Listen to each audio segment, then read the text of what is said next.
હરે કૃષ્ણ. હરે કૃષ્ણ. તો સ્વાગત છે બધા ભક્તોનું શુક્રવારના ભક્તિ વૃક્ષ કાર્યક્રમની અંદર. તો આજે આપણે શ્રીમદ ભગવદ્ ગીતા યથારૂપ અધ્યાય ક્રમાંક 18, જેનું નામ છે ઉપસંહાર ત્યાગની પૂર્ણતા. એમાં આપણે શ્લોક ક્રમાંક 54 જોવાના છીએ. તો હું અહીંથી ઉચ્ચારણ કરું, મારી પાછળ બધા ઉચ્ચારણ કરવાનો પ્રયાસ કરજો. બ્રહ્મભૂત પ્રસન્નાત્મા, બ્રહ્મભૂત પ્રસન્નાત્મા, બ્રહ્મભૂત પ્રસન્નાત્મા, બ્રહ્મભૂત પ્રસન્નાત્મા, ન શોચતી ન કાંક્ષતી, ન શોચતી ન કાંક્ષતી, ન શોચતી ન કાંક્ષતી, ન શોચતી ન કાંક્ષતી, સમ સર્વેષુ ભૂતેષુ, સર્વેષુ ભૂતેષુ, સમ સર્વેષુ ભૂતેષુ સર્વેષુ ભૂતેષુ મદભક્તિમ લભતે પરામ. મદભક્તિ લભતે પરામ. બ્રહ્મભૂત પ્રસન્નાત્મા, બ્રહ્મભૂત પ્રસન્નાત્મા, ન શોચતી ન કાંક્ષતી, ન શોચતી ન કાંક્ષતી, સમ સર્વેષુ ભૂતેષુ સર્વેષુ ભૂતેષુ મદભક્તિમ લભતે પરામ. મદભક્તિ લભતે પરામ. કોઈ ઉચ્ચારણ કરવાનો પ્રયાસ કરશે? બ્રહ્મભૂત પ્રસન્નાત્મા, બ્રહ્મભૂત પ્રસન્નાત્મા, ન શોચતી ન કાંક્ષતી, ન શોચતી ન કાંક્ષતી, સમ સર્વેષુ ભૂતેષુ સમ સર્વેષુ ભૂતેષુ ભક્તિ ન લભતે પરમ. મદભક્તિ લભતે પરામ. તો હવે આપણે શબ્દાર્થ જોઈશું. બ્રહ્મભૂત, બ્રહ્મભૂત, બ્રહ્મ સાથે તદાકાર થઈને, બ્રહ્મ સાથે સદાકાર થઈને, પ્રસન્ન આત્મા, પ્રસન્ન આત્મા, પૂર્ણપણે આનંદમય, પૂર્ણપણે આનંદમય, ન ન કદી નહીં, કદી નહીં, શોચતી શોચતી શોક કરે છે, શોક કરે છે, ન ન નહીં, નહીં, કાંક્ષતી કાંક્ષતી ઈચ્છા કરે છે, ઈચ્છા કરે છે, સમહ સમઃ સમાન ભાવવાળો, સમાન ભાવવાળો, સર્વેષુ સર્વેષુ બધા, બધા, ભૂતેષુ ભૂતેષુ જીવો પ્રતિ, જીવો પ્રતિ, મદ ભક્તિમ મદભક્તિ મારી ભક્તિ, મારી ભક્તિ લભતે લભતે પ્રાપ્ત કરે છે, પ્રાપ્ત કરે છે, પરામ પરામ દિવ્ય. દિવ્ય. તો હવે આપણે અનુવાદ જોઈશું. હિઝ ડિવાઇન ગ્રેસ એસી ભક્તિવેદાંત સ્વામી શીલ પ્રભુપાદ દ્વારા. શીલ પ્રભુપાદ કી આ પ્રમાણે આ પ્રમાણે જે દિવ્ય અવસ્થામાં રહેલો હોય છે જે દિવ્ય અવસ્થામાં રહેલો હોય છે તે તરત જ તે તરત જ પરમ બ્રહ્મની અનુભૂતિ કરે છે પરમ બ્રહ્મની અનુભૂતિ કરે છે અને પૂર્ણપણે અને પૂર્ણપણે આનંદમય બને છે. આનંદમય બને છે. તે કદાપી શોક કરતો નથી, તે કદાપી શોક કરતો નથી, તે કશાયની કામના કરતો નથી, તે કશાયની કામના કરતો નથી, તે જીવ માત્ર ઉપર સમભાવ રાખે છે. તે જીવ માત્ર પર સમભાવ રાખે છે. તે અવસ્થામાં તે મારી શુદ્ધ ભક્તિને પામે છે. તે અવસ્થામાં તે મારી શુદ્ધ ભક્તિ પામે છે. તો હવે આપણે ભાવાર્થ જોઈશું. નિર્વિશેષવાદી માટે બ્રહ્મભૂત અવસ્થા પામવી અર્થાત બ્રહ્મ સાથે તદાકાર થવું એ જ પરમ ધ્યેય હોય છે. પરંતુ સાકારવાદી શુદ્ધ ભક્ત માટે આનાથી પણ આગળ વધીને શુદ્ધ ભક્તિમાં પરોવાઈ જવાનું હોય છે. આનો અર્થ એવો થયો કે પરમેશ્વરની શુદ્ધ ભક્તિમાં સંલગ્ન ભક્ત પહેલાથી જ મુક્તિની અવસ્થા પ્રાપ્ત કરી ચૂક્યો હોય છે, જે બ્રહ્મભૂત અર્થાત બ્રહ્મ સાથે તાદાત્મ્ય કહેવાય છે. પરમેશ્વર અથવા પરબ્રહ્મ સાથે તદાકાર થયા વિના મનુષ્ય તેમની સેવા ભક્તિ કરી શકે નહીં. બ્રહ્મભાવમાં સેવ્ય તથા સેવક વચ્ચે ભેદ રહેતો નથી, છતાં ઉચ્ચતર આધ્યાત્મિક અર્થમાં તફાવત તો રહે છે. ઓમ અજ્ઞાનતિમિરંધસ્ય જ્ઞાનાંજનશલાકયા ચક્ષુરુન્મિલિतं येन तस्मै श्रीगुरुवे नमः. श्रीचैतन्यमनोभीष्टं स्थापितं येन भूतले स्वयं रूप कदा मह्यं ददाति स्वपदान्तिकं वन्देऽहं श्रीगुरो श्रीयुतपदकमलं श्रीगुरून् वैष्णवाश्च श्रीरूपं साग्रजातं सहगण रघुनाथान्वितं तं सजीवं सावद्वैतं सावधूतं परिजनसहितं कृष्णचैतन्यदेवं श्रीराधा कृष्णपादान सहगण ललिता श्रीविशाखान्वितांश्च हे कृष्ण करुणा सिंधु दीनबंधु जगत्पते गोपेश गोपिका कांत राधा कांत नमोस्तुते तप्त कांचन गौरांगी श्री राधे वृंदावनेश्वरी वृषभानुसुते देवी प्रणमामि हरिप्रिये वाञ्छा कल्पतरुभ्यश्च कृपा सिन्धुभ्य एव च पतितानां पावनेभ्यो वैष्णवेभ्यो नमो नमः। जय श्री कृष्ण चैतन्य प्रभु नित्यानंद श्री अद्वैत गदाधर श्रीवासादि श्री गौर भक्त वृंद। हरे कृष्णा कृष्णा कृष्णा हरे हरे हरे राम राम राम हरे हरे। तो હવે આપણે સમજવાનો પ્રયાસ કરીશું કે ભગવાન અર્જુનને આ શ્લોકમાં શું સમજાવવા માંગે છે। તો ભગવાન એવું કહે છે કે જે બ્રહ્મભૂત અવસ્થાની અંદર આવે છે એ કોઈ પ્રકારનો શોક નથી કરતો કે કોઈ પ્રકારની આકાંક્ષા પણ નથી કરતો, કેમ કે જે બ્રહ્મભૂત અવસ્થામાં વ્યક્તિ છે તે પોતાની જાતને પોતાના શરીરથી ઉપર સમજે છે, પોતાને શરીર નથી સમજતો પરંતુ શરીરથી ઉપર સમજે છે, શરીરથી ઉપર આત્મા સમજે છે પોતાની જાતને, એને કહેવાય છે બ્રહ્મભૂત અવસ્થા। આજે આપણે બધા છીએ એ બધા કેવી અવસ્થામાં છીએ? શરીરભૂત અવસ્થાની અંદર છીએ, કારણ કે આપણે સૌ પોતાની જાતને શું સમજીએ છીએ? શરીર સમજીએ છીએ। તમે જો સવારથી ઉઠીએ અને સૂઈએ ત્યાર સુધી આપણી જેટલી પણ એક્ટિવિટી હોય છે, જેટલા પણ કાર્યો હોય છે તે બધા કોના માટે હોય છે? શરીરની માટે હોય છે। આપણે આત્મા માટે કશું કરતા નથી। પણ જે બ્રહ્મભૂત અવસ્થામાં રહેલો વ્યક્તિ છે શરીરથી ઉપર પોતાને શું સમજે છે? આત્મા સમજે છે, અને આત્મા પ્રસન્ન થાય એની માટે જે કાર્યો કરવાના હોય એ કાર્યો એ કરે છે। અત્યારે આપણે બધા શરીર સાથે આપણી ઓળખાણ કરીએ છીએ એટલા માટે આપણે બધા કહીએ છીએ કે હું પુરુષ છું, હું સ્ત્રી છું, હું ભારતીય છું, હું અમેરિકન છું, હું બુઢો છું, કહીએ છીએ ને। શરીર સાથે આપણે બધા પહેચાન કરીએ છીએ એટલા માટે આવું કહીએ છીએ। પરંતુ આત્મા જે છે એ શરીરથી એકદમ અલગ છે, શરીરથી પૃથક છે। ભગવાને આખો બીજો અધ્યાય આત્મજ્ઞાન ઉપર આપેલો છે। તો આત્મા જે છે એ ન તો સ્ત્રી છે, ન તો પુરુષ છે, ન તો બાળક છે, ન તો બુઢો છે। આત્મા જે છે એ તો અમર છે, આત્માની કોઈ ઉંમર છે નહીં। અને આત્મા જે છે ને એ એક શરીર છોડ્યા પછી બીજા શરીરમાં ચાલ્યો જાય છે, એટલે આત્મા છે એ દેહાંતરણ કર્યા કરે છે, શરીર એક પછી એક બદલાયા કરે છે વાઘાની જેમ। તો જે વ્યક્તિ બ્રહ્મભૂત અવસ્થાની અંદર છે તે પોતાની પહેચાન શરીર સાથે કરતો નથી, પહેલી વાત તો આ। બીજું, કોઈના સંબંધમાં કોઈ પ્રકારનો શોક કરતો નથી અને કોઈ પ્રકારની આકાંક્ષા કરતો નથી, ન શોચતી ન કાંક્ષતી, કોઈ પ્રકારનો શોક નથી કરતો, કેમ કે શરીર અને શરીર સાથે જોડાયેલા બધા સંબંધો કેવા છે? નશ્વર છે, એ જાણે છે, એટલા માટે કોઈ પ્રકારનો શોક નથી કરતો અને કોઈ પ્રકારની આકાંક્ષા પણ નથી કરતો। અને એની ઈચ્છા પણ એવી નથી હોતી કોઈ શરીરને ભોગવવાની, ઇન્દ્રિયોને ભોગવવાની, આવી કોઈ પ્રકારની અપેક્ષાઓ કે ઈચ્છાઓ એની અંદર હોતી નથી, કારણ કે બ્રહ્મભૂત અવસ્થાની અંદર હોય છે। પછી આગળ શું કીધું છે? સમ સર્વેષુ ભૂતેષુ, એટલે કે દરેકે દરેક જે જીવ છે એને એના પ્રત્યે શું રાખે છે? સમભાવ રાખે છે, બધાને એક સમાન જોવે છે। એવું નથી જોતા કે આ ગોળો છે, આ કાળો છે, આ ઊંચો છે, આ નીચો છે, આ હારો છે, આ ખરાબ છે, બરાબર છે? આવી રીતે નથી જોતો, બધાને સમભાવ જોવે છે અને કોઈ સાથે રાગ કે દ્વેષ કરતો નથી।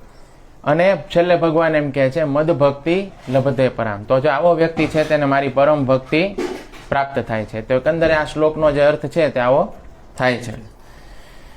તો જે ભક્તિ છે ને એ બહુ ઉપરની ચીજ છે, જે બ્રહ્મ જ્ઞાન છે એનાથી પણ ઉપર છે ભક્તિ। જે નિર્વિશેષવાદી લોકો છે એ લોકો એવું વિચારે છે કે સૌથી મોટું લક્ષ્ય આ જ છે કે આ બ્રહ્મ જ્ઞાન આપણે પ્રાપ્ત થઈ ગયું પરંતુ નહીં, એનાથી પણ આગળ, બ્રહ્મ જ્ઞાનથી પણ આગળ છે કૃષ્ણ ભક્તિ. ભક્તિ છે એનાથી પણ ઉપર છે. તો જે સાકારવાદી શુદ્ધ ભક્ત છે એ એવું વિચારે છે કે બ્રહ્મ જ્ઞાન પર્યાપ્ત નથી, આનાથી પણ આગળ ભગવાનની ભક્તિ કરવાની છે, ભગવાન સાથે સંબંધ જોડવાનો છે, ભગવાનની સેવા કરવાની છે, ભગવાનના ગુણગાન કરવાના છે, આવું વિચારે છે. પછી સુખદેવ ગોસ્વામી હતા. સુખદેવ ગોસ્વામી છે એ પહેલા તો નિર્વિશેષવાદી હતા. એટલે બ્રહ્મ જ્ઞાન છે એનાથી આગળ કશું માનતા નહોતા, અને એનાથી કશું સાંભળવા પણ નહોતા માંગતા, કશું લખવા કે વાંચવા પણ નહોતા માંગતા. તો એક વખત સુખદેવ ગોસ્વામી જઈ રહ્યા હતા, એવામાં અચાનક જ ભગવાન શ્રી કૃષ્ણના સૌંદર્યનું વર્ણન કરતો ભાગવતનો એક શ્લોક એમના કાનમાં પડ્યો. અને એમના કાનમાં પડ્યો અને એ શ્લોક એમને એટલો બધો ગમ્યો, એ શ્લોકનો અવાજ જ્યાંથી આવતો હતો એની તરફ દોડ્યા, ભાગ્યા. જોયું તો કોણ હતું? તો કે વ્યાસદેવજીનો શિષ્ય હતો. અને વ્યાસદેવજીનો શિષ્ય હતો એટલે એમનો પીછો કરતા કરતા વ્યાસદેવજી સુધી પહોંચી ગયા. અને પછી એમણે જ્યારે શ્રીમદ ભાગવતમની શિક્ષાઓ વ્યાસદેવજી પાસેથી લીધી તો જે ભક્તિના જ્ઞાન આગળ એમનું જે બ્રહ્મ જ્ઞાન હતું એ ફીકું પડી ગયું. અને પછી ભગવાનના રૂપ, ગુણ, લીલા, માધુર્ય આના વિષયમાં જ્યારે એમણે જાણ્યું તો અમને શ્રીમદ ભાગવતમ છે તેનું રસાસ્વાદન કર્યું. અને એનું જે બ્રહ્મ જ્ઞાન છે તે કેવું પડી ગયું? ફીકું પડી ગયું. તો આવી રીતે સુખદેવ ગોસ્વામી છે તેણે પૂરેપૂરી ભાગવત શીખી. તો આવી રીતે આપ કહી શકીએ છીએ કે ભક્તિ છે તે બ્રહ્મ જ્ઞાન કરતાં પણ ઉપરનો વિષય છે. બ્રહ્મ જ્ઞાન છે એ તો મુક્તિની અવસ્થા છે, પણ ભક્તિ જે છે એ તો મુક્તિ કરતાં પણ વધારે ઊંચી છે.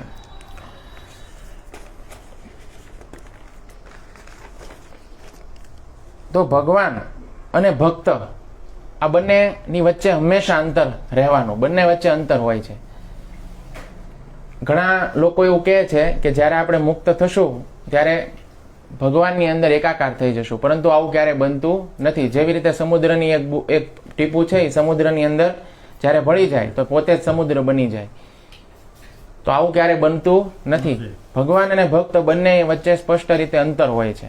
અને બંને વચ્ચે અંતર હોય છે એટલા માટે તે ભક્ત છે એ ભગવાનની સેવા કરી શકે છે. ભગવાનના ધામની અંદર પણ ભક્ત છે તે ભગવાનની સેવા કરે છે, કારણ કે ભગવાન અને ભક્ત બંને વચ્ચે અંતર હોય છે અને પ્રેમનું આદાન પ્રદાન પણ થાય છે. અને ભક્તિ ત્યારે જ થાય છે.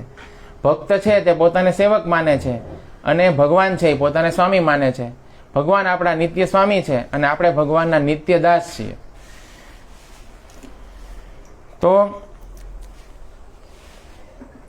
જ્યાં સુધી ભક્તની અંદર ભક્ત છે એ સેવ્ય ભાવની અંદર હોય છે, અને જો આ સેવ્ય ભાવ ન હોય તો સંસાર સાગરમાંથી ભક્ત ક્યારે પાર ઉતરી શકતો નથી. અત્યારે આપણે આપણી ઓળખાણ શરીરની સાથે કરી રહ્યા છીએ એટલા માટે આપણી અંદર બધી લાલસાઓ છે ઇન્દ્રિય તૃપ્તિની. આપણે અલગ અલગ પ્રકારના ભોગો ભોગવવાની લાલસા છે. આપણને અલગ અલગ પ્રકારની ઈચ્છા છે કે હું આમ કરી લઉં, હું આમ કરીશ તો મને સુખ પ્રાપ્ત થશે, હું આમ કરીશ તો મને સુખ પ્રાપ્ત થશે. એટલે આપણા શરીરના લેવલે જે કાંઈ પણ વિચારીએ છીએ એ વિચારો કરીને પછી આપણે વસ્તુ મેળવવા માટે, પ્રાપ્ત કરવા માટે દોડધામ કરીએ છીએ, એને આપણા જીવનનું લક્ષ્ય બનાવીએ છીએ, પરંતુ છેલ્લે આપણને એમાંથી સુખ પ્રાપ્ત થતું નથી. તો સરસ ખાવાનું ગોતીએ છીએ, સુવાનું ગોતીએ છીએ, સરસ રહેઠાણ ગોતીએ છીએ, આ બધું કરીએ છીએ, પણ છેલ્લે આપણને શું મળે છે? દુઃખ મળે છે, સુખ તો મળતું નથી. તો પરમ જગતની અંદર, ભગવાનના જગતની અંદર શુદ્ધ ભક્તિની અંદર રત રહેવાને કારણે ત્યાં આગળ કોઈ પ્રકારનું દુઃખ હોતું જ નથી. ભગવાનના ધામની અંદર કોઈ પ્રકારનું દુઃખ નથી. ત્યાં આગળ જન્મ, મૃત્યુ, જરા, વ્યાધિ આવું કાંઈ જ નથી. ભગવાનના ધામની અંદર તો પરમ સુખ છે. અને ભગવાનના ધામની અંદર કોઈ શુદ્ધ ભક્ત હોય એ પ્રવેશી શકે છે, અને ભગવાનના ધામની અંદર શુદ્ધ ભક્તિ સિવાય કશું નથી. ત્યાં આગળ પ્રેમ જ છે, બીજું કાંઈ નથી, શુદ્ધ પ્રેમ છે. તો ભગવાનના ધામમાં જશો, ક્યારે જશો? જો ભક્તિનો અભ્યાસ કરશો તો, અને ભક્તિનો અભ્યાસ કરશો તો શુદ્ધ ભાવ થઈ જશે, અને જ્યારે શુદ્ધ ભાવ થઈ જશે, શુદ્ધ ભક્તિ થઈ જશે, ત્યારે તમને ભગવાનનું ધામ પ્રાપ્ત થઈ જશે. તો એની અંદર કોઈ પ્રકારના શોક કે કોઈ પ્રકારની આકાંક્ષાઓ હોતી નથી, કારણ કે જે શુદ્ધ ભક્તિ છે એના ધરાતલ ઉપર એ વ્યક્તિ આવી ગયો હોય છે. અને શોક કે આકાંક્ષા હોય છે, પરંતુ કોના માટેની? ભગવાનના દર્શન માટેની, ભગવાનના ગુણગાન માટેની, ભગવાનને સાંભળવાની, ભગવાનની કથા સાંભળવાની. ભક્તિમાં આ પ્રકારની બધી આકાંક્ષાઓ હોય છે. તો શુદ્ધ ભક્ત છે એ કૃષ્ણ વિશે જ વિચારે છે. ચારે બાજુ કણે કણની અંદર કૃષ્ણને જ જોવે છે. કોઈ પણ વ્યક્તિને જોવે તો એ એવું વિચારે છે કે આ પણ કૃષ્ણનો અંશ છે, આ પણ કૃષ્ણનો અંશ છે, આ પણ કૃષ્ણનો અંશ છે. તો આવી રીતે એ હંમેશા કૃષ્ણનું ચિંતન કરે છે. ભૌતિક જગતની અંદર કોઈ પણ વ્યક્તિ છે તેને ઊંચો કે નીચો ગણતા નથી.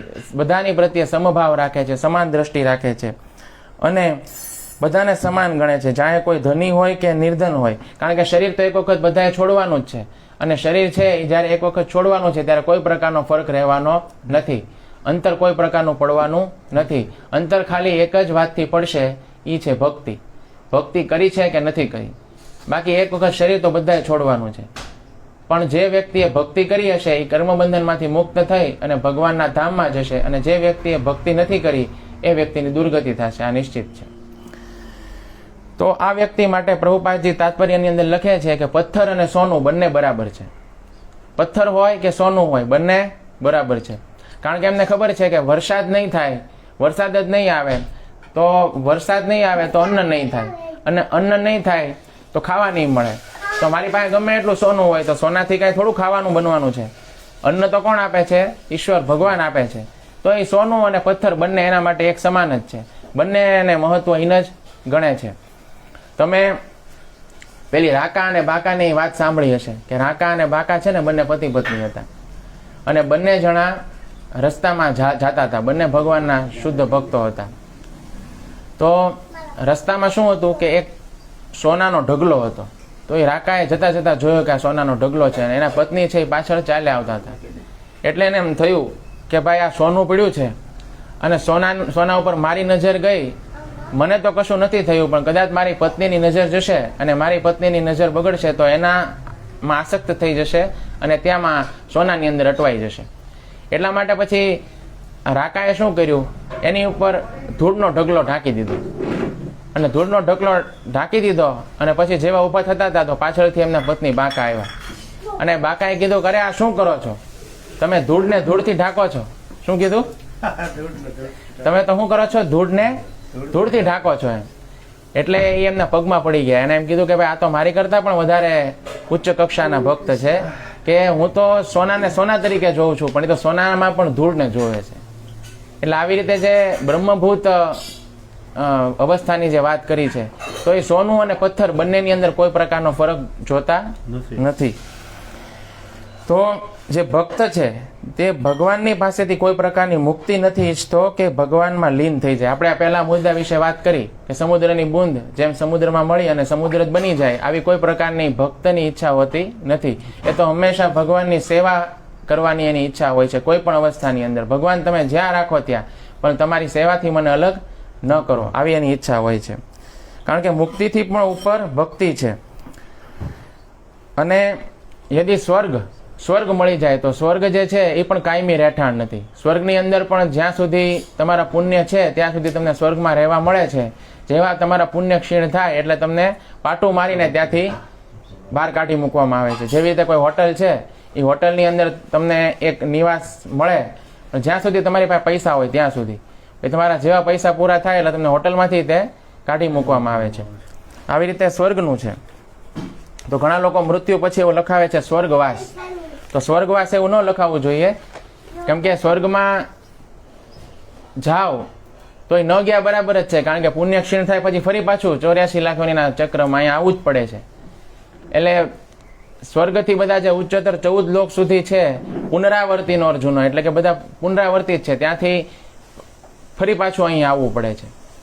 એટલા માટે એને પ્રાપ્ત કરવાનો કોઈ મતલબ નથી. પછી પ્રભુપાદજી એવું લખે છે કે જે આવો વ્યક્તિ છે એની ઇન્દ્રિયો છે તે કેવી છે, તો કે સાપનો દાંત કાપી નાખ્યો હોય ને એવી ઇન્દ્રિયો બની જાય છે. એટલે સાપ હોય, એ સાપનો તમે દાંત છે એ કાઢી નાખો અને એ સાપ કોઈને કરડે તો ઝેર ચડે પ્રભુજી? ન ચડે. તો આ વ્યક્તિની જે ઇન્દ્રિયો છે ને એવી હોય છે કે જાણે સાપ છે તેનો દાંત જ ખેંચીને કાઢી નાખ્યો હોય, આવી એની ઇન્દ્રિયો હોય છે. એટલે એની ઇન્દ્રિયો છે તે હોવા છતાં પણ એને બાહ્ય જે બધા પ્રલોભન છે તેની કોઈ અસર થતી નથી. એનાથી એને પ્રલોભનથી એનું આકર્ષણ થતું નથી. આવી એની ઇન્દ્રિયો બની જાય છે શુદ્ધ ભક્તની. 18.54. યસ. ભક્તની માટે સમગ્ર જગત છે તે વૈકુંઠ તુલ્ય છે. કારણ કે આ જગતની અંદર રહીને પણ ઈ ભગવાનની સેવા કરે છે, અને કદાચ ભગવાનનું ધામ મળે તો ભગવાનના ધામની અંદર જઈને પણ ઈ ભગવાનની જ તે સેવા કરે છે. તો એના માટે અહીં આ જે ભૌતિક જગત કે આધ્યાત્મિક જગત બંનેમાં કોઈ ફરક છે જ નહીં, કારણ કે બંને જગ્યાએ ભગવાનની સેવા જ કરવાની છે. તો શીલ પ્રભુપાદ હતા એ ભગવાનના ધામની અંદર હતા, અને ભગવાને કીધું કે બધા જીવોનો ઉદ્ધાર કરવા માટે તમે ભૌતિક જગતની અંદર જાઓ, તો એ ભૌતિક જગતમાં પણ ભગવાનની સેવા કરવા માટે આવ્યા. તો એમના માટે આજે ભૌતિક જગત કે આધ્યાત્મિક જગત બંનેમાં કોઈ ફરક છે નહીં, બધું વૈકુંઠ તુલ્ય જ છે. તો આ સંસારનો મહાનમાં મહાન પુરુષ ભક્તની માટે ક્ષુદ્ર કીડીથી પણ વધારે મહત્વનો નથી. કારણ કે એને ખબર છે કે બધા એક પછી એક શરીર જ બદલે છે. ચાહે ગમે તેટલો મહાન વ્યક્તિ હોય, કોઈ ગમે તેટલો પ્રધાનમંત્રી હોય, રાષ્ટ્રપતિ હોય, કે ગમે તેટલો મોટો નેતા હોય, એ સામે આવી જાય તેને ખૂબ મહત્વનો નથી ગણતો. કારણ કે એને ખબર છે કે જો એના કર્મ એવા હશે તો આવતા જન્મમાં પાછો નાનો એવો કીડો પણ બની જશે. ઇન્દ્ર પણ કેમ ન હોય, ઇન્દ્રના પણ કર્મ એવા હશે તો ઇન્દ્રએ પણ કીડો બનવું પડશે. એટલે એને બહુ મહત્વ આપતો નથી. એટલા માટે આપણે છે ને હંમેશા નીચા બનીને રહેવું, પણ ભગવાનનું નામ લેવું, અને વૈષ્ણવનો અપરાધ ન કરવો, વૈષ્ણવ અપરાધથી બચવું. તો ભગવાન ચૈતન્ય મહાપ્રભુની જો કૃપા હોય તો જ આપણને આ બ્રહ્મભૂત અવસ્થા જેની આપણે વાત કરી છે એ આપણને પ્રાપ્ત થઈ શકે છે. અને એની એવી ઈચ્છા નથી રહેતી કે એની બહુ સુંદર પત્ની મળશે, બહુ સુંદર સંપત્તિ મળશે, બહુ ધનવાન બનશે, બહુ મોટો બંગલો મળશે, આવી કોઈ ઈચ્છા રહેતી નથી. એ તો ભવે ભવ ભગવાનની શુદ્ધ ભક્તિની જ આકાંક્ષા રાખે છે. તો એ જ્યારે બ્રહ્મમાં સ્થિત થઈ જશે, મતલબ કે એ જ્યારે સમજી જશે કે હું ભગવાનનો અંશ છું, ભગવાન મારા અંશી છે, આ વાતને વિચારીને પ્રસન્ન થતો રહેશે. જે બ્રહ્મભૂત અવસ્થાની અંદર હોય એ પોતાને ભગવાનનો અંશ સમજે છે અને ભગવાનને અંશી સમજે છે, અને એવું વિચારે છે હંમેશા કે હું ભગવાનનો અંશ છું. એટલે આવો વિચાર કરીને વારા ઘડીએ પ્રસન્ન થયા કરે છે કે હે ભગવાન, હું તારો અંશ છું અને તું મારો અંશી છો. અને સંસારની સમસ્ત ચીજોને અત્યાર સુધી હું મારી પોતાની માનીને ખુશ થઈ રહ્યો હતો. એક સમયે કેટલી ખોટી વાત છે, કારણ કે મને સત્યની ખબર નહોતી, પરંતુ હવે મને સત્યની ખબર પડી ગઈ છે કે પરમ સત્ય તો તમે જ છો. અને આ જે કાંઈ પણ ચીજ વસ્તુઓ જોઈને હું ખુશ થઈ રહ્યો હતો, આ બધી ચીજ વસ્તુઓ આપનાર પણ તમે જ છો. તમે જ સ્રષ્ટા છો. હું ક્યારેય તમારી પાછળ ન ભાગ્યો, આ બધી જે નશ્વર ચીજો છે એની પાછળ જ ભાગ્યો. તો હે પ્રભુ, હું હવે તમને પ્રાપ્ત કરવા માંગુ છું. આવું વિચારીને વ્યક્તિ શું થાય છે? પ્રસન્ન થાય છે.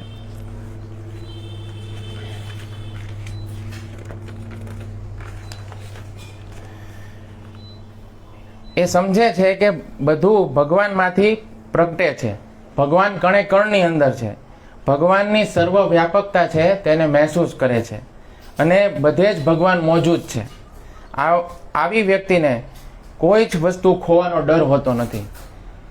કારણ કે કોઈ ચીજ ભગવાનમાંથી જ આવે છે. બધી ચીજ જો ભગવાનમાંથી આવે છે તો ખોવાય તો ક્યાં ખોવાય? બરાબર ને? બધું જ જો ભગવાનમાંથી પ્રગટ થતું હોય તો ખોવાય નહીં, ક્યાં ખોવાય? તો બધું ભગવાનની પાસે જ છે. એમ કે જો શક્તિના સંરક્ષણનો એક નિયમ છે, લો ઓફ કન્ઝર્વેશન, કે કોઈ માટીનો ઘડો છે એ કદાચ ફૂટી જાય તો ફરી પાછો શું બની જાય? માટી જ બની જાય, ખાલી એનું રૂપ જ ચેન્જ થાય છે, બાકી એ તો સંરક્ષિત જ છે. આવી રીતે કોઈ વસ્તુ ક્યારેય ખોવાતી જ નથી. ભગવાનની જે એક શક્તિ છે ને, ભગવાનની શક્તિના રૂપમાં સંરક્ષણમાં જ છે. એટલે ક્યારેય એને કોઈ વસ્તુ ખોવાનો ડર હોતો નથી, કોઈ વસ્તુ ખોવાનો શોખ હોતો નથી. તો ન તો એને કોઈ ચીજની આકાંક્ષા છે, કારણ કે એને ખબર પડી ગઈ છે કે ભગવાન જ એક મુખ્ય તત્વ છે, અને જેની પાછળ આપણે ભાગવાનું છે, જેને પ્રાપ્ત કરવાના છે, એ પણ કેવા છે? એ પણ ભગવાન જ છે. એના સુધી આપણે પહોંચવાનું છે. તો એટલી મહત્વની વાત ખબર પડી ગઈ, પછી આગળ શું સમજવાનું રહ્યું? એટલે એને કશું જ વસ્તુ પ્રાપ્ત કરવાની કોઈ ઈચ્છા આગળ રહેતી નથી, કોઈ પ્રકારની આકાંક્ષા રહેતી નથી. ઈચ્છા એક જ છે કે હું ભગવાનની કૃપાને પ્રાપ્ત કરી લઉં. તો હવે આવા વ્યક્તિની નજર છે એ બહુ વ્યાપક થઈ જાય છે, અને આવો વ્યક્તિ છે એ સર્વત્ર પ્રભુનું દર્શન કરે છે, બધા ઉપર સમાન દ્રષ્ટિ રાખે છે, અને એવું નથી સમજતો કે આ બ્રાહ્મણ છે, આ ક્ષત્રિય છે, આ વૈશ્ય છે, આ શૂદ્ર છે, આ લોકો શું ભગવાનને સમજવાના. એ તો પોતાને બહુ હીન સમજે છે. ભગવાનના જે શુદ્ધ ભક્ત હોય છે એ તો પોતાને હીનથી પણ અતિ હીન સમજે છે. રસ્તામાં કદાચ કોઈ કૂતરું, ગધેડો કે કોઈ નાનકડું પ્રાણી પણ મળી જાય ને તો એને પણ સૂઈને દંડવત પ્રણામ કરે છે, એને પણ સન્માન આપે છે. એ એવું વિચારે છે કે સૌથી વધારેમાં વધારે જો કોઈ હીન અને ખામીયુક્ત હોય ને તો હું જ છું. પોતાની અંદર જ ખામી જોવે છે. તો આટલી દીનતા અને આટલી હીનતા એની અંદર આવી જાય છે. તો આવો વ્યક્તિ ભગવાનની શુદ્ધ ભક્તિ પ્રાપ્ત કરવાનો અધિકારી છે. અને જ્યારે એને શુદ્ધ ભક્તિ મળશે તો શું થશે? તો કે કૃષ્ણના માધુર્યથી રોમાંચિત થઈ જશે અને પછી માધુર્યથી આકર્ષિત થશે. એની આંખો વરસવા માંડશે અને ક્રંદન કરતા કરતા એ કહેશે કે પ્રભુ તમે તો મારા છો, તમે મને ક્યારેય ન છોડતા અને હું પણ તમને ક્યારેય નહીં ભૂલું. આ રીતે એનું મન ભગવાનની માટે વ્યાકુળ બની જશે. તો આવી અવસ્થા આવશે.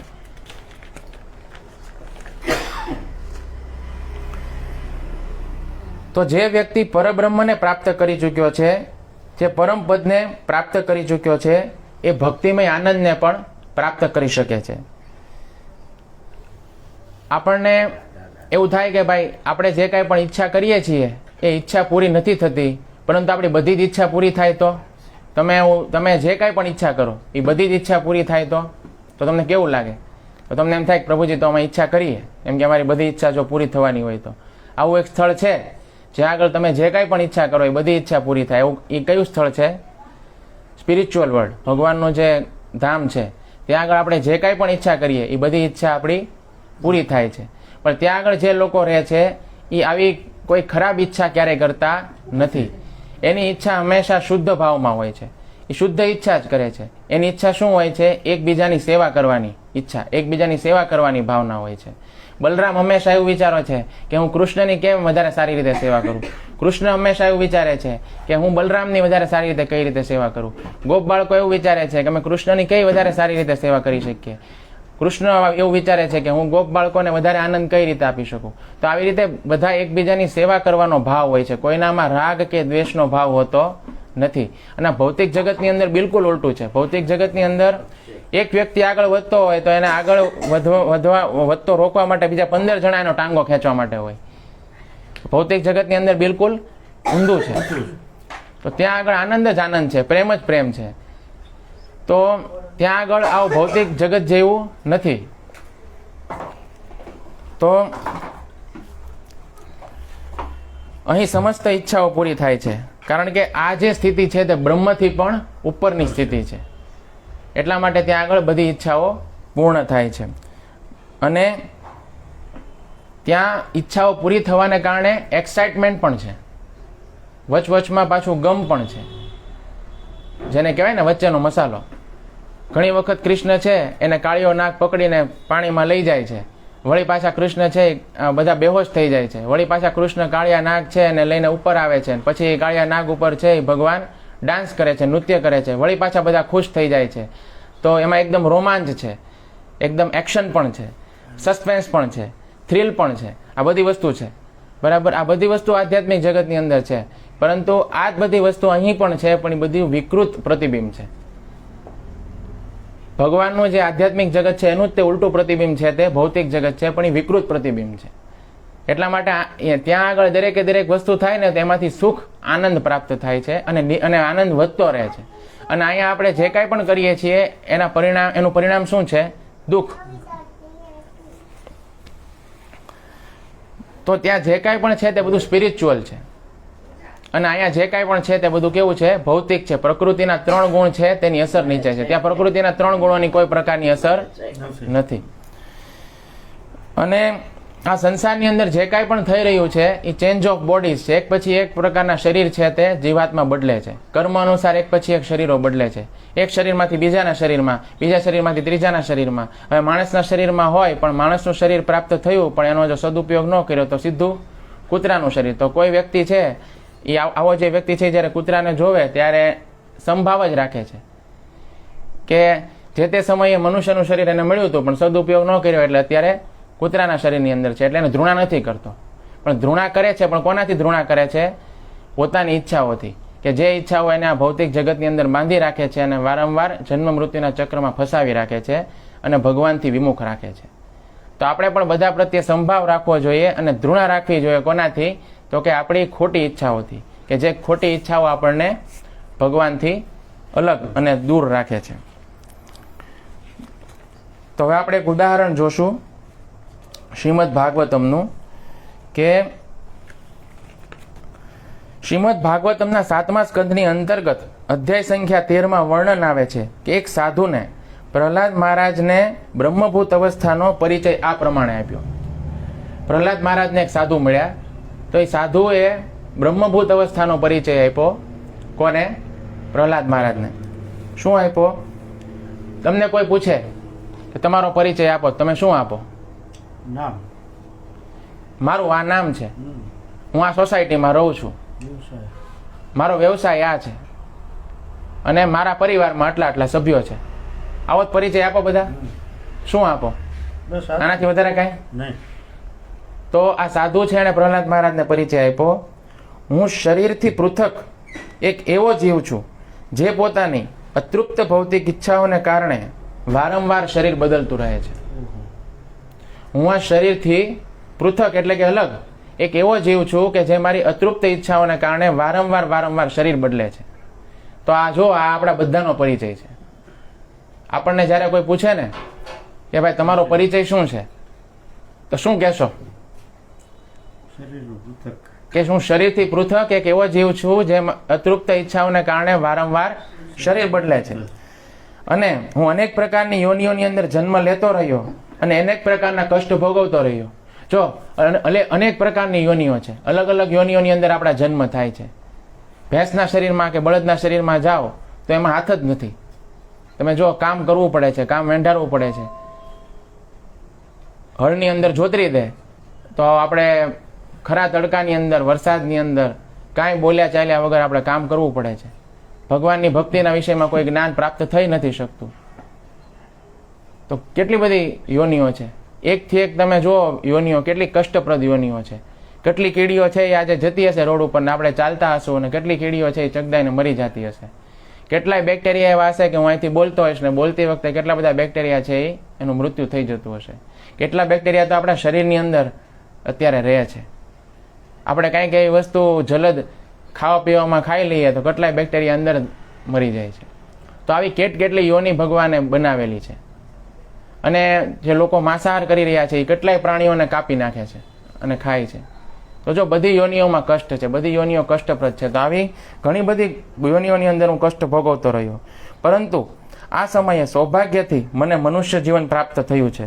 હવે આ મનુષ્ય જીવનની અંદર મને અવસર મળ્યો છે કે હું ચુનાવ કરું કે મારે સ્વર્ગ જવાનું છે, અથવા મુક્તિ પ્રાપ્ત કરવાની છે, અથવા તો પશુ પક્ષીની યોનિઓમાં જવાનું છે. જો મનુષ્ય જીવન છે ને એક જંકશન જેવું છે. જંકશન પાસેથી ટ્રેન ગમે ત્યાં જાય, બરોબર છે. તો મનુષ્ય જીવન જે છે ને એમાં તમે પસંદગી કરી શકો છો કે મારે ક્યાં જવું છે, શું બનવું છે, બરોબર છે. બેંગ્લોરની ટ્રેન પકડો તો બેંગ્લોર જવાય, કલકત્તાની પકડો તો કલકત્તા જવાય, તો કલકત્તા જવાય, દિલ્હીની પકડો તો દિલ્હી જવાય. એવી રીતે મનુષ્ય જીવનમાં જ તમે નિશ્ચિત કરી શકો છો કે તમારે કઈ યોની પ્રાપ્ત કરવી છે.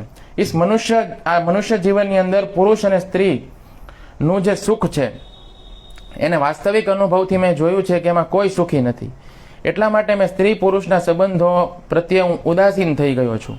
મને અનુભવ થઈ રહ્યો છે કે બધા જીવ શરીરની અંદર રહીને પોતાના હિતને ભૂલી જાય છે, કારણ કે એ પોતાની પહેચાન શરીરના રૂપમાં કરવા માંડે છે.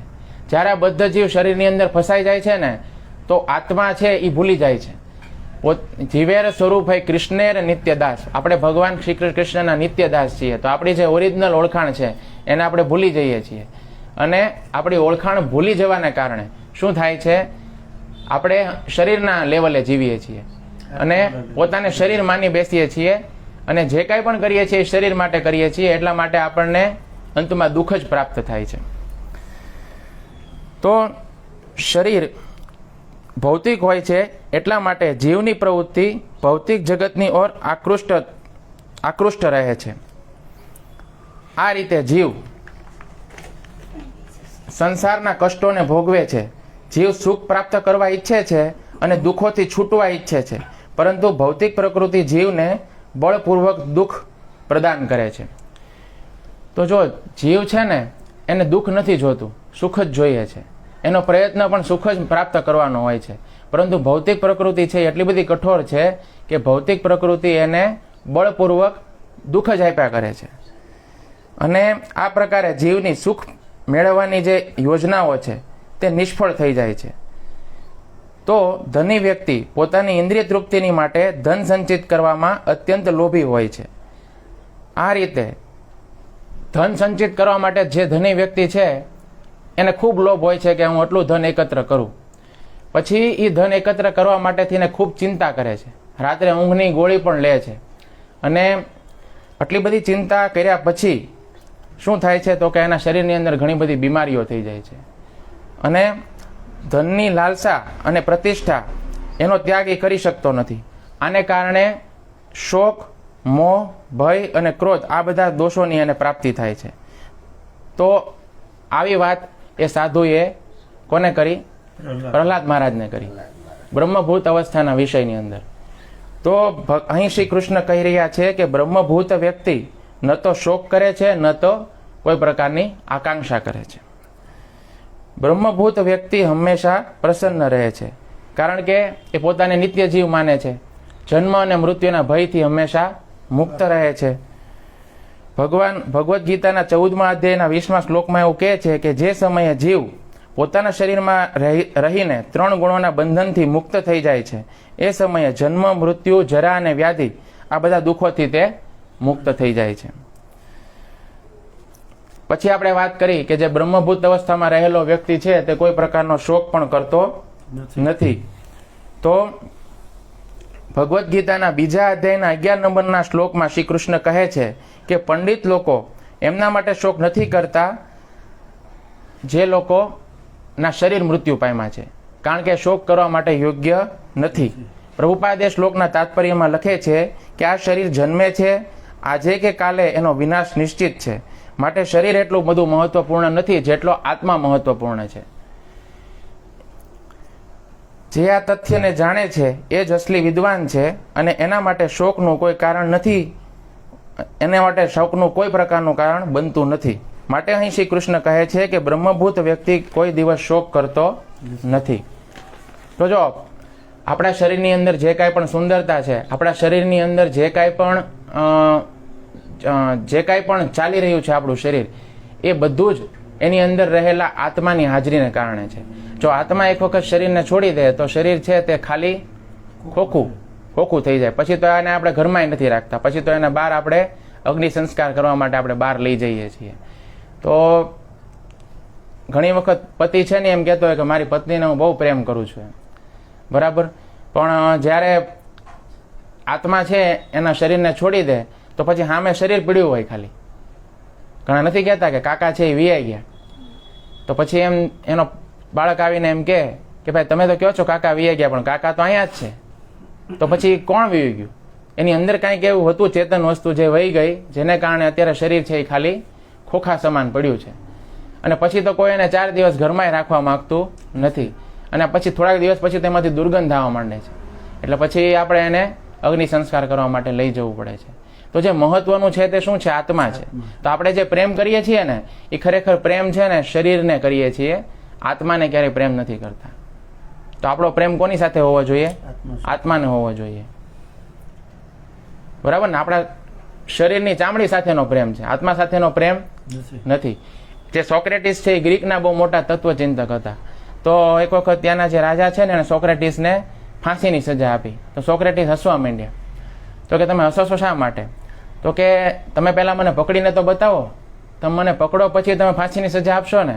હું તો જીવાત્મા છું, અને જીવાત્માની સાઇઝ કેવી છે? ભગવદ્ ગીતામાં કીધું છે, વાળનો જે અગ્રભાગ છે એ વાળના આગળના ભાગનો એક ટુકડો લેવામાં આવે અને એના 10,000 ટુકડા કરવામાં આવે, અને એમાંથી એક ટુકડો એટલે એ જીવાત્માની સાઇઝ. તો જીવાત્માને તો પકડી જ નથી શકાતો, તો તમે મને પકડી જ નથી શકતા, તો ફાંસી આપવાની તો બહુ દૂરની વાત રહી. તો જો ગ્રીકની અંદર પણ આ જે આત્માનો કોન્સેપ્ટ છે એટલો ક્લિયર છે કે આપણે શરીર નથી, આપણે આત્મા છીએ. અને ઇન્ડિયાની અંદર તમે જો આજે આપણને આ જ્ઞાન સ્કૂલો અને કોલેજોમાં શીખવવામાં નથી આવતું કે આપણે શરીર નથી પરંતુ આત્મા છીએ. જો આપણે એ જાણી જઈએ કે આપણે શરીર નથી પરંતુ આત્મા છીએ અને આત્માનો ખોરાક ભક્તિ છે અને આત્માની પ્રસન્નતા ભગવાનની ભક્તિમાં છે, તો આપણે પણ ભક્તિ કરીએ. તેમાં જ આપણને સાચો આનંદ પ્રાપ્ત થાય અને ભગવાન સાથે આપણું જોડાણ થાય. કારણ કે આત્મા છે ને એ ભગવાનનો એક અંશ છે. ભગવાન સચ્ચિદાનંદ છે અને આત્મા પણ સચ્ચિદાનંદ છે. જેવી રીતે ચોખાની મોટી જબર ગુણ હોય તો આપણને કેવા ચોખા છે એ આપણે જોવું હોય તો આપણે નાનું એક સેમ્પલ આપણને આપે. એટલે આપણે એક ચોખાને જોઈએ ને એટલે આપણને ખબર પડે કે આ બધા ચોખા છે ને આવા જ છે. એવી રીતે આપણે ભગવાન જે છે ને એના અંશ છીએ અને ભગવાન છે એ અંશી છે. એટલે આપણે જ્યારે પોતાને જાણશું કે આપણે સચ્ચિદાનંદમય આત્મા છીએ, તો આપણે જ્યારે પોતાને જાણશું ત્યારે ભગવાન કેવા છે એ આપણને ખબર પડશે. કારણ કે ભગવાન છે ને વિભુ છે અને આપણે અણુ આત્મા છીએ. ભગવાન પરમાત્મા છીએ, ભગવાન પરમાત્મા છે અને આપણે અણુ આત્મા છીએ. તો આપણે કેવું ભજન છે તમને ખ્યાલ હોય તો કે આત્માને ઓળખ્યા વિના રે આ ભવના ફેરા નહીં રે ટળે હોજી. આ ભ્રમણાને ભાંગ્યા વિના રે આ ભવના ફેરા નહીં તો ટળે હોજી.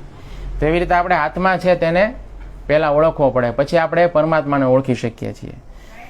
તો અહીંયા શ્રી કૃષ્ણ કહી રહ્યા છે કે બ્રહ્મભૂત વ્યક્તિ કોઈ પ્રકારની આકાંક્ષા પણ કરતો નથી. કારણ કે એને ખબર છે કે આ જે સ્થાન ઉપર હું છું એ સ્થાન જ દુઃખાલય છે. ભગવાન તો કહે છે ને ગીતાની અંદર કે દુઃખાલયમાં શાશ્વતમ. તો હું જે સ્થાનમાં છું એ સ્થાન છે દુઃખનું સ્થાન છે, બરાબર. તો એ સ્થાન ઉપર સુખની આશા કઈ રીતે કરવી? એ તો મૂર્ખામી છે ને, બરાબર ને. એટલે જે દુઃખના સ્થાન છે એની ઉપર રહી અને તમે સુખની આશા કરો એ તો મૂર્ખામી છે. એટલા માટે જાણે છે, એટલે અહીંયા કોઈ પ્રકારની ખોટી આકાંક્ષા એ કરતો નથી. તો એ ભાગવતના 7મા અધ્યાયની અંદર જ તે જે બ્રહ્મભૂત અવસ્થા વિશે સાધુ પ્રહલાદ મહારાજને કહી રહ્યા હતા એ આગળ એવું બોલે છે. આગળ કહે છે કે હું કોઈ પણ વસ્તુને પ્રાપ્ત કરવાની આકાંક્ષા કરતો નથી, કારણ કે જે કાંઈ પણ મળે છે એ મને આપોઆપ મળી જાય છે. દુઃખ જેમ માગ્યા વગર મળે છે એમ સુખ પણ માગ્યા વગર મળી જ જાય છે. દુઃખને બોલાવે છે કોઈ કે દુઃખ આવ મારા જીવનમાં? પણ દુઃખ આવી જાય છે ને. તેવી રીતે સુખને કોઈ બોલાવે છે? તોય સુખ આવી જાય. એટલે જે વસ્તુ મારે કોઈ પ્રકારની વસ્તુ માગવાની જરૂર પડતી નથી, માગ્યા વગર જ મને વસ્તુ આપોઆપ મળી જાય છે અને એમાં જ હું સંતુષ્ટ રહું છું, એમાં મને સંતોષ છે. યદી મને કાંઈ પણ નથી મળતું તો હું અજગરની જેમ વિચલિત થયા વગર ધૈર્યપૂર્વક કેટલાય દિવસો સુધી પડ્યો રહું છું. તમે જો અજગર છે ને એને કાંઈ ન મળે ને તો એ કેટલાય દિવસો સુધી એમને બેઠો રહે, વિચલિત થયા વગર એમને સ્થિર અજગર બેઠો રહે. કાંઈ ન મળે તોય તે પછી જ્યારે શિકાર આવે ને એ ભૂખ્યો હોય ને એટલે તરત તરાપ મારે અને શિકાર છે એને ઝડપી લે. તો એ અજગરની જેમ જ તે કેટલાય દિવસો સુધી કોઈ પણ પ્રકારનું વિચલિત થયા વગર હું પડ્યો રહું છું. જો મળે તો ઠીક છે, ન મળે તો હરી ઈચ્છા. એમ આવી રીતે શ્રી કૃષ્ણ કહી રહ્યા છે કે જે બ્રહ્મભૂત વ્યક્તિ છે તે કોઈ પ્રકારની આકાંક્ષા કરતો નથી. બધા પ્રાણીઓની અંદર પરમાત્માનું તે દર્શન કરે છે. આવી રીતે તે ભગવાનની પરાભક્તિ છે તે પ્રાપ્ત કરે છે. માધુર્ય કાદંબરી નામનો એક ગ્રંથ છે. એ માધુર્ય કાદંબરી નામના ગ્રંથની અંદર શ્રી વિશ્વનાથ ચક્રવર્તી ઠાકુર જે આપણે આચાર્ય છે એમણે પ્રેમના લક્ષણોનું વર્ણન કરેલું છે. તો એમાં વર્ણન એમણે આ પ્રમાણે કરેલું છે કે જે પ્રમાણે ચુંબકની પાસે લોઢું આપોઆપ ખેંચાઈ જાય છે એવી જ રીતે કૃષ્ણની ઈચ્છા શક્તિથી ભક્તનું ચિત્ત બળપૂર્વક ત્યાં આગળ ચાલ્યું જાય છે. હવે અહીંયા ચુંબક હોય અને અહીંયા લોઢું હોય તો ચુંબક જ્યાં હોય ત્યાં લોઢું એકદમ આમ આકર્ષાઈ જાય ને, ચોંટી જાય. એવી રીતે એક ભક્તનું ચિત્ત છે ને એ લોઢા સમાન છે અને જે ભગવાન છે તે ચુંબકની સમાન છે. પરંતુ પ્રશ્ન શું છે, એ લોઢું શુદ્ધ અવસ્થામાં નથી. એટલા માટે આપણે શું કરવાનું છે તો કે હરે કૃષ્ણ મહામંત્રની માળા કરવાની છે. આપણે હરે કૃષ્ણ કૃષ્ણ કૃષ્ણ હરે હરે, હરે રામ રામ રામ હરે હરે, હરે કૃષ્ણ કૃષ્ણ કૃષ્ણ હરે હરે, હરે રામ રામ રામ હરે હરે. ભગવાનના નામની માળા કરીએ, ભગવાનના નામનો જપ કરીએ, ભગવાનના નામ રૂપ ગુણ લીલા એનું કીર્તન કરીએ, ભગવાનની કથાને સાંભળીએ. તો આપણું જે લોઢું છે ને એટલે કે આપણું હૃદય છે એ મલિન છે, એ લોઢું એકદમ શુદ્ધ થઈ જાય. અને લોઢું જ્યારે શુદ્ધ થઈ જાય ત્યારે સીધું ચુંબકને જઈને ચોંટી જાય. એટલે કે આપણું જે ચિત્ત છે એની અંદરની મલિનતા દૂર થાય એટલે ભગવાન તરફ આકૃષ્ટ થઈ જાય. અને ભગવાન તરફ આકૃષ્ટ થઈ જાય એટલે ભગવાન આપણને પ્રાપ્ત થઈ જાય. તો ભક્ત શ્રી કૃષ્ણના નામ રૂપ એમના ગુણોના ગાનની અંદર પરમ સુખ પ્રાપ્ત કરે છે. એ ક્યારેક ઊંચા સ્વરની અંદર શ્રી કૃષ્ણને પોકારવા લાગે છે, હે કૃષ્ણ, હે કૃષ્ણ, હે કૃષ્ણ, એવી રીતે ઊંચા ઊંચા સ્વરે ભગવાનને પોકારે છે. અને ક્યારેક કૃષ્ણના દર્શન પ્રાપ્ત કરીને કૃષ્ણની સામે નૃત્ય કરવા માંડે છે. તો એક જગન્નાથપુરીની અંદર જ તે બલરામદાસ નામના એક ભક્ત હતા. તો એ બલરામદાસ છે ને, એ એક ગણિકા છે એની પાસે આલિંગન આપી અને રૂમની અંદર સૂતા હતા. રથયાત્રાનો સમય હતો અને રથયાત્રાનો સમય હતો એટલે ભગવાન જગન્નાથના રથયાત્રાના રથ આવતા હતા અને જગન્નાથ, બલદેવ, સુભદ્રા ત્રણેયના રથ આવી રહ્યા હતા. અને કોઈએ બહારથી ઊંચા સાદે અવાજ આપ્યો કે જગન્નાથજી પધારી રહ્યા છે, બધા આવો દર્શન કરવા. તો બલરામદાસને મનમાં ઘણી બધી આત્મગ્લાનિ થઈ, પસ્તાવો થયો કે અરે ભગવાન આખા જગતના જે નાથ જે જગન્નાથ છે એ પોતાનું સિંહાસન છોડી અને આજે આપણને દર્શન દેવા માટે બહાર આવી રહ્યા છે અને હું કેટલો નિકૃષ્ટ જીવ છું કે આજે આ ગણિકાના પ્રેમની અંદર, મોહની અંદર આવી સ્થિતિમાં અહીંયા પડેલો છું. એટલે જે અવસ્થામાં નિર્વસ્ત્ર અવસ્થામાં હતો એ અવસ્થાની અંદર પણ ઘરને બારણું ખોલી અને દોડી પડ્યા અને દોડ્યા. તો એ સમયે તો મોટી પાટ હતી આખી દર્શન કરવા માટે અને બધાને એન્ટ્રી હતી. ભગવાનને આલિંગન આપવું હોય તો દરેક વ્યક્તિ જઈ શકે એમ હતો. પણ આવી અવસ્થાની અંદર બલરામદાસ દોડ્યા તો ત્યાંના જે પંડાઓ હતા એમણે ના પાડી કે ભાઈ જગન્નાથને તમે આલિંગન નહીં આપી શકો, એની નિકટ પણ નહીં આવી શકો, કારણ કે તમારી અવસ્થા તો જુઓ. એટલે પછી બલરામદાસ છે ને ત્યાંથી કાઢી મૂક્યા. હવે કાઢી મૂક્યા તો બલરામદાસ તો એટલા બધા ભાવાવેશમાં હતા અને જગન્નાથને જોઈને એકદમ પાગલ થઈ ગયા હતા.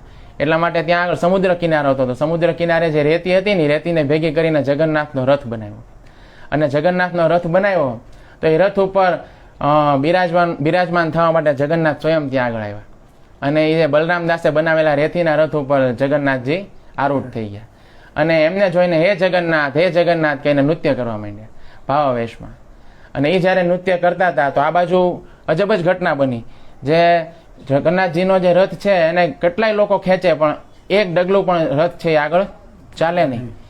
હવે રથ આગળ ચાલે નહીં એટલે પંડાઓને એમ થયું કે ભાઈ આપણાથી તો કાંઈ અપરાધ નથી થઈ ગયો કે આ રથ છે આગળ ચાલતો નથી. તો પછી એમણે જ્યારે જઈને કોઈ સમજદાર વ્યક્તિએ કીધું કે તમે બલરામદાસ આવ્યા હતા એમને અટકાવ્યા હતા? તો કે હા. તો કે ભગવાન માટે બહુ ઊંચો ભાવ હતો, તમે એવા ભક્તને કેમ અટકાવ્યા? એટલે જગન્નાથજી છે એ આગળ આવવા માટે તૈયાર નથી. તો કે બલરામદાસ છે ક્યાં? તો કે આ સામે નૃત્ય કરે સમુદ્ર કિનારે. તો કે હાલો બધા એની પાસે. પછી બધા ગયા એમની પાસે, એમના પગમાં પડીને માફી માંગી. તો કયો ભગવાનને કે અમારા રથ ઉપર આવે અને અમારો રથ આગળ વધે. પછી બલરામદાસે જગન્નાથજીને કીધું કે તમે રથ ઉપર આરૂઢ થાવ અને હવે સવારી આગળ વધારો. ત્યારે ભગવાન પછી રથ ઉપર આરૂઢ થાય છે અને સવારી આગળ વધે છે. જો ભગવાન એના ભક્તોને કેટલા બધા આધીન છે. કોઈ ભાવપૂર્વક ખાલી ભગવાન જે છે એની માટે દોડે તો ભગવાન આખા આવી જવા માટે તૈયાર જ છે. પરંતુ આપણે ઈચ્છા તો એવી કરીએ, આપણે ઈચ્છા પણ એવી નથી કરતા. તો ક્યારેક ઊંચા સ્વરમાં શ્રી કૃષ્ણને પોકારવા લાગે છે, ક્યારેક કૃષ્ણનું દર્શન પ્રાપ્ત કરવા માટે નૃત્ય પણ કરવા માંડે છે. આવો ભક્ત કૃષ્ણના પરમ દિવ્ય સુંદર રૂપનું દર્શન કરે છે. તો ક્યારેક ક્યારેક ભગવાન સાથે પ્રેમપૂર્વક વાતો પણ કરે છે, ભગવાન સાથે વાતચીત પણ કરે છે. શ્રી કૃષ્ણના જે રૂપની માટે મોટા મોટા તપસ્વીઓ લલચાય છે, શ્રી કૃષ્ણના એવા રૂપના એ સાક્ષાત દર્શન કરે છે. તો જે સમયે વ્યક્તિ મારા પ્રત્યે નિર્ગુણ ભક્તિ પ્રાપ્ત થાય છે એ સમયે એને લાભ થાય છે. આવી ભક્તિ પ્રાપ્ત કરવા માટે હે અર્જુન તું પણ મારી શરણ લે. તો આવી વાત ભગવાન અર્જુનને કરે છે. તો જે આજનો શ્લોક છે એમાં આપણે શું શીખ્યા કે બ્રહ્મભૂત પ્રસન્નાત્મા ન શોચતી ન કાંક્ષતી સમ સર્વેષુ ભૂતેષુ મદભક્તિ લભતે પરામ. કે જે બ્રહ્મભૂત અવસ્થાની અંદર રહેલો વ્યક્તિ છે તે પોતાને શરીરથી ઉપરની અવસ્થામાં માને છે, શરીર નથી માનતો, શરીરથી ઉપરની અવસ્થામાં હોય છે. એને કોઈ પ્રકારનો શોક હોતો નથી, કોઈ પ્રકારની આકાંક્ષા હોતી નથી, બધાની અંદર સમદ્રષ્ટિ રાખે છે, બધાની અંદર સમભાવ રાખે છે અને આવો વ્યક્તિ છે તે મારી પરાભક્તિને પ્રાપ્ત થાય છે. તો મેં જે કાંઈ પણ સમજાયું મને આશા છે કે બધાને સમજાયું હશે. કોઈને કાંઈ પ્રશ્ન છે, કોઈને કાંઈ પૂછવું છે? તો આપણે આજનો જે ક્લાસ છે એ અહીંયા પૂરો કરીએ છીએ. હરે કૃષ્ણ કૃષ્ણ કૃષ્ણ હરે હરે, હરે રામ રામ રામ હરે હરે.